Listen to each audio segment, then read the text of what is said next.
High high ভাই, আজকে মদনপুরে কি হয়েছে? এই যে এই গার্মেন্টসের শ্রমিক ভাইটা সকালে চাকরি করতে এসেছিল, কিন্তু এসে গার্মেন্টসের চেয়ারম্যানের কাছে কিন্তু ছুটি ছিল। সে চেয়ারম্যান কিন্তু তাকে ছুটি দেয় নাই।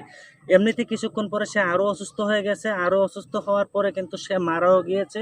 আর তখনই ঠিক যত শ্রমিক আছে তখন কিন্তু এই মদনপুরের যে হাইওয়ে রোডের ভিতরে আন্দোলন করতেছে, তখন সেনাবাহিনী, পুলিশ, ডিবি, র্যাব সবাই কিন্তু আসছে। এখন আমরা তার খুনি কাকে ধরে নেব?